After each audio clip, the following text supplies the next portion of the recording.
นี่นั่นเสียใจเสื้อมันก็ผู้หญิงก็ไหนจังไรอ่อนกันเข้ามาดินเนอร์ปังป้อยนั่นจึงว่าเพี้ยวว่าปังป้อยที่ไหนเป็นปังป้อยวันเกิดในขลาถ้าคนมาขายหินเสียงเขียวสัมปเต็มกว่าเสียงขลาในมันใจก็สังรัดว่าดินเนอร์นาเขาในมากมีย้อนปืนหินเสียงเขียวนั่นแหละเขาก็สั่งให้เอาหินเสียงเขียวเส้นในมาตามวางขายเนี่ยย่ามหนังนั้นก้อยหนังเก่าผู้หญิงก็ในก็จังไรหันกว่าผู้หญิงก็หนึ่งอันมีชื่อเสียงก็หนึ่งด้วยขาลูกผู้หญิงก็นั่นโอ้เนาะผู้หญิงก็ในเด็กกว่าใครเล่าลิเวแดงเก่าก้อยกาเมื่อพ่อนใจเสื้อมันด้วยกว่าเสียปืนหมากตามยังมนเขียวมันด้วยกว่านั่นสังรัดขึ้นมาว่าผู้หญิงก็ในก็ตั้งเนิ่มบ่ใครเคียบเสียกระหึ่งกูนี่ว่ามาแตกเนื้อตั้งสูตรได้สูเหยื่อให้มันก็เลยก็เหลียเนี่ยคือให้มันยิ่งก็ในก็จังไรถามใจเสื้อมันซึ่งนั้นค่ะพี่เด็กกว่าหมักน้ำเต้าสุนันเหยื่อเลยเสียเขาก็เลยก็เหลียยิ่งก็ในก็จังไรเพราะว่าใครเหยื่อบ่เป็นอันนั้นเฮ็ดสังแล้วพี่เขาทำยิบด้วยขลายพอเดี๋ยวมาแตกเนื่องก่อนตีซึ่งแกป่านอันพี่เขาใกล้ตัวอยู่นั่นเองสงครามเล่าเหอแต่เสื้อมันก็จะไม่งอกมือแหลกนะพักเก็บผู้หญิงก็ในแทงกำหนึ่งอีสังในสุลักมาด้วยดินพวงเขาเนี่ยข้ามทางแล้วด้วยยาก้อยเขาพี่เขาก็ลาลิวาน่ะป้อนพี่เขาด้วยซึ่งแกป่านอยู่นั่นพี่เขาวนซึ่งหือขลายหลุดตั้งซอยแถวอีสังในก็ลาดไกลขนาดล้วนก็ในวนอีสังในมาผู้หญิงก็ในก็สั่งนั้นว่าป้อหลุดตั้งซอยแถวอีสังในก็ขลายอยู่นะอำโลซอยแถวสุดเจ้าเก่าก็ไล่อยู่ก้าวโมเดลในขาเด็กก็ด้วยเห็นเสียงเขียวด้านบนเสียก่อนค่ะมันใส่ก็สั่งไรควนโหมันเสียดันว่าผู้หญิงก็ในวนอีสังตั้งวันในหมออ๋อในวนเจ้าในให้ในมาเฮ็ดเสียตอนถามมันใส่ก็สั่งไรมาปืนหมักตามยังมนเขียวมันเสียด้วยหมอหินซื่อในและหันกาขันซื้อมันเลยกาขันตีไข่ออกมันตีตัวเมนกะหือนำต้นมันนั่นเลยเสียใส่ก็สั่งไรคู่เมนกาขันมันตั้งเสียงตั้งมดอยู่เย้าโอ้ต้นตาคนตั้งนำเขาด้วยเด้เอากำสะดาเด็ดตัดเอาต้นตาเฮาได้สังว่าซื้อทีก็หัวตัวมันออกเยอะนี่เสียมันใส่ก็สั่งไรด้วยหมอหินหวยในเสียขึ้นมาว่าขันมันเสียน6 หมุนเกยพวกมาขายไรเป็น6 ล้านกำเดียวโอ้โหนำตัวมันได้ไรนำปีเซอร์ลงนี่มันใส่ก็สั่งไรเข้ามาเลือกหมอหินหวยในเสียว่าเกาที่เอาหมอหินหวยในค่ะเอาเก็บปันขายอีกนึงค่ะลูก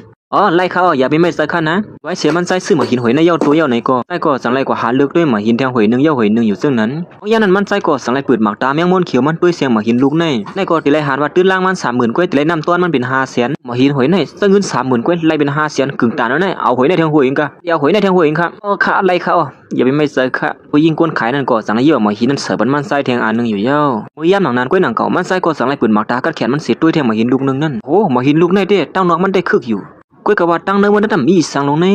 200,000ขายไร10,000ซุ่มอันล่างกวนกวงวุดบดในบนไหนเด้ซาในเด้ห้ามเอาเฮ้ยามหนังนั้นก้อยหนังเก่ายิ่งอ่อนก้อนมาซ้ำมันใส่ในกว่าสั่งไรฮิปๆเนี่ยศิลปะลัดดีมันใส่ว่าซื้อหมักหินลูกนึงเผื่อพาออกมาของค่าซุ่มกวนกวงเฮ้ยเขาสู้ซ้ำเลยซื้อมาตาเงินกะหือไหลยันนั้นมันนั่งก็สั่งลัดว่ามันซื้อมาตา100,000ไปในเย้าถึงพาออกมาเย้ามันไกลใครกว่าขึ้นตา30,000กว่าลัดก็ซุ่มอันล่างมันกว่าตา90,000ในเย้าเลยว่าซุ่มนำยุงเก่าเขาหมดตัวจำใครตัวเขาพยายามลัดเนี่ยสู้อยู่เย้าลองเสื้อไหนหลุดตัวเฉยตึกไรเงินมาอีก1 ก้อยมหาสายเงินบุยซึ่งไหนซ้ำป้อมหมดตัวสีเดียวห้อยลัดแน่ผู้หญิงก็ในกอดสันติมันใจว่าความปฏิหนึ่งค่ะนะค่ะพิษกว่าเย้าค่ะออกน้ามาค่ะเดิมลาลีเฮ็ดซึ่งไหนแทงเย้าค่ะมันใจกอดสันว่าก็ย่ามันเสร็จแล้วซ้ำสังก็ไล่มาขึ้นอยู่ตา30,000ก็เลยว่าซุ่มตั้งสิ่งตั้งมวลก่อนนั้นเพราะอย่างนั้นผู้หญิงก็ในกอดสังในถามมันใจว่ามาปอกใน2ที่ซุ่มอาล่างค่ะในปีว่าและอาล่างมันขึ้นอยู่หั่นนี่อย่าไปไม่เสือเฮาอยู่ในเป็นก็ตื่นไล่รออาล่างมันนั่นไล่น้ำต้นนั้นปาแทงก่อนสุขผู้ก็เมื่อไกลซึ่งพี่เฮาว่าอย่าไปละลีซื้อซาลงกว่าเส้นในเสื้อคันเนี่ยมันใจก่อสังนัดว่าอันเฮาละนั่นเป็นซัวตอนดาเฮาในมันมีลองหยาบสังหล่อในเย้าสุดตึกคาไลขึ้นอาล่างสุขึ้นหือไล่เขาคาไลเขาไล่ขึ้นอาล่างก็เปิดด้วยไปดีๆน่ะเฮาได้เฮ็ดเนี่ยสุยันมันใจก่อสังไล่หามาหินคึกๆตอนตาผู้หญิงก่อนในไล่หันมาหินลูกในตื่นล่างมัน20,000น้ำตอนมันซ้ำเป็น500,000อันนี้ใครเจอไว้เด้นี่ไล่น้ำตอนมันน้ำเตะลงไงนั่นมันใส่ก็สั่งไล่ให้ผู้หญิงก็ในซื้อหมอหินลูกในกำเหลืออยู่เย้าสุขาไลขึ้นอาล่างมันก็นั่นก็เอามาหินลูกนั่นแหละ20,000นั่นก้วยนั่นผู้หญิงก็ในหันไผน้องมันก็เลยสั่งนัดว่ามาหินย่องๆลงซึ่งในติเลยอาล่างมันขึ้นอยู่ข้างในปีก็ในเขาฝังปล่อยมันก็มาทุบผ่านใจเสื้อมันสิสั่งว่าเฮ็ดสั่งก็กว่าทั้งหลายก็มาหันมือตัดเสียเนี่ยก่อนตั้งก็ไม่เฮ็ดให้คู่ของก็เลยเลี้ยวก็เย้าหลุดใส่เตียนขึ้นมาดำใส่เตียนให้ปัวมือเหลือเลยเมื่อตั้งหัดมีน้ำมีตาเสียเข้ามาดินปังปล่อยในอยู่ฮะย้อนปัวสู่เอาคู่ของปลอมเสียเข้ามาหยอกเลียนเพิ่นซึ่งเนี่ยลองในเฮาตั้งแบบตั้งพิสูจน์ตั้งหาตั้งพิษเฮาอีสังไอ้แก่คนนั้นมีหน้าตั้งอ้ายนั่นได้เลียดเป็นสุกเยอะไอ้ผู้ตายก็ในก็อ่านดีมาให้ได้ใจซึ่งมันเลคนนี้อ่อนก็ได้จังไรให้หามไว้นี่สูเฮายันทับสูอินนู้เป็นสังไรสูเหตุการณ์ไอ้ผู้ชายคนในดีๆก็มันซ้ำเป็นสังไรยันผู้หญิงก่อนเป็นน้องหญิงคนนี้อ่อนนั่นก็สังไรไปเข้ามาเสียแล้วว่าอย่าว่าปีหน้าเฮาให้อังกว่าเหตุการณ์มันไอ้เป็นหลายนั่นดีกว่าหัวว่าคนพันแก่นั่นว่าปีหน้าเฮาลืมเขาออกที่ในปังป้อยในเห็นนี่ก็ว่าเขาซ้ำทึกอยู่ที่ในปังป้อยดีๆคันนี่ไอ้ผู้ชายคนนั้นก็มาเลยฮู้ซื่อนั่นจังรัดเขากำถามเลขที่1ใส่เสื้อมันกำเหลียวฮู้ซื่อนั่นสูใน5มาหาซื้อมาหินใส่ซ้ำตัวต่ำหมดด้วยคันหาตัวเจ้าเก่าสีเด้อไอ้เสื้อมันก็เหมือนปีนางโฮมซ่านมันอันที่เหตุการณ์มันใจสังว่าเขาเป็นคนใจเด็ดๆตีอยู่ภายหลังผู้หญิงจังได๋เป็นการมันก้อยแน่มันใจก็สังลาทีผู้ชายคนนั้นว่าสู่เป็นก้นๆนึงอันมีดังกัดแขนด้วยมาหินแชงเขียวมซื่อหือผู้หญิงคนไหนก็เนียดลาดออกขึ้นมาแทงว่าจอกสู้ซักหือก้นอยู่หิมข้างบ่เล่งหลวงนั่นเป็นพะเลในนั่น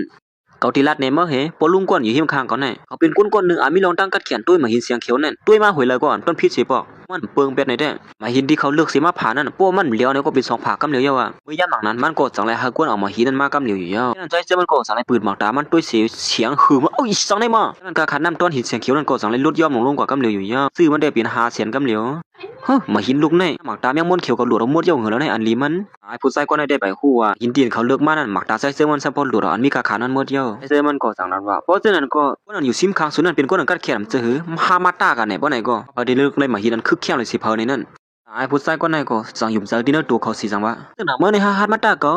มาหินตอนตาเขาได้เขาเลือกเยอะอ่ะสู้ใครคือก็เลือกกันละสามารถพอได้นำตัวมันนำเลยสิเพอเนี่ยว่านั่นดีเลยกะขานมันถูนั่นดีเลยคุบเขาย่อมตั้งพิษไผ่นากวนออกเป็นนั่นน้ำเหลวสุดที่ฮัดตาเขาอยู่ฮะไอ้ผู้ชายก็ไหนก็จังว่าคนเจ้าหน้าเขาในหามฮัดไหนนั่นมีคนกัดแขนอยู่ที่ข้างเส้นไหนเลยว่าฮัดตีหืมวะเขาคือฮู้ที่ว่าพอมาซุ่มกันน่ะบ่ได้เฮ็ดซื่อหือเที่ยงในนั้นยันนั้นผู้หญิงก็ได้ก็สลายมันดีใจเจอมันว่าอย่าไปต้าเขานะเขาเป็นลงก้นกดแขนก็อื่นนั่นนะสลายอยู่ฮะแล้วอย่าไปไม่เจอข้าลองแน่ย้อนปัวหมู่ซุ่มเขาได้มาที่ในตอนตัดที่มหาลองสู้ยุงอันเขาเฮ็ดเจ้าไหนก็เขาเฮ็ดตอนตัดพี่เฮาเขาแน่ยันนั้นมันนางก็สังวนอยู่ที่เนื้อเสือว่าโอ้ร้อนเขาเฮ็ดเจ้าไหนได้ยอมเฮ็ดตอนตัดเฮาบ่เป็นตอนนี้เฮาได้มาใจก็สังลัดอยู่ที่เนื้อเสือว่าเมื่อเตะมันก็เอามือผากไว้ก็เฮือนแน่เมื่อเลยเมื่อสุมันตาก็ยก็มาเห็นที่ก็เลิกมาในก็ติผาในซุยเฮาก็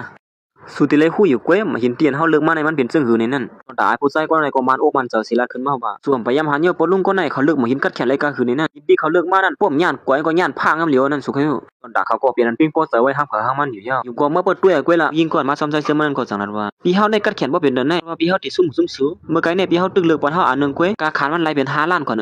เขาเคยคูน้าหมูซุ่มสูเหี่ยวอ่ะนั่นเป็นย้อนปัวสู่กรรมลีเลยมันมากกว่านั่นอันเปิ้นว่าแง่มันมือกำตาบอดอันว่าแค่นี้สุไลมาอันลีมันเหี่ยอันนึงก็อย่าไปมาลาอยู่ติ๊กถามว่ามันที่ไรวันนั้นติ๊กอยู่ที่เขียนก็แนมแล้วเอากำจะตาว่าก้อยเฮ้ยอย่าไปจัดเรื่องนั้นแน่เพราะกำจะตามลีนี่ก็พออันนี้มันก็เป็นไรนะยิ่งก็ในก็ตึงมาถามใจเจอมันอยู่ติ๊กสุมันเซรีอยู่5ว่าที่เป้เขาไล่อยู่ในนั้นอย่าไปมาเจอข้าลองในคาก็ดีครับคืนก้อยเพราะฉะนั้นก็ห้ามมาตากันเมื่อเหลียวในเหี่ยวน่ะจ้างที่ลั่นน้ำให้สังน่ะซุ่มน้ำลายก้อยลั่นน้ำก็ไรก็พอตุ้ยมือซุ่มกันอยู่เนี่ยว่าเมื่อตีไว้นาซึ่งหือเที่ยงในนั้นยันนั้นใจเซมันก็สายลากกำเตรียมเดินทอมันออกมาเสียมัดเตรียมตีมาเฮียนมันใส่ติผานั่นอยู่เย้า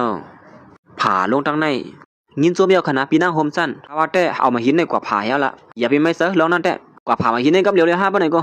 เซเขาก็จังไรฮีบมาหิน2ลูกในกว่าผากับเหลียวอยู่เย้ายิงก็ในก็เนียนลัดที่ใจเซมันว่าถ้าว่าแต่สุยอมซุ่มมือเหลียวเนี่ยตกลื่นนะแต่มันไปฮู้รู้ว่าเผอเป้เผอซุ่มในนั้นอย่าไปเน็ตมันเซอที่นั่นตัวบ่เป็นนั่นแหละแต่พอลงก็ในก็สังนั้นว่าด่วนเมื่อวันซื้อมาหัดมาตาก่อนดีกว่านั้นก็หนังเก่ามาหินก็จังไรผายาวตัวดีงามเสเขาก็จังไรเอามันเนขึ้นหมู่ซุ่มเขานั่นอยู่ยาว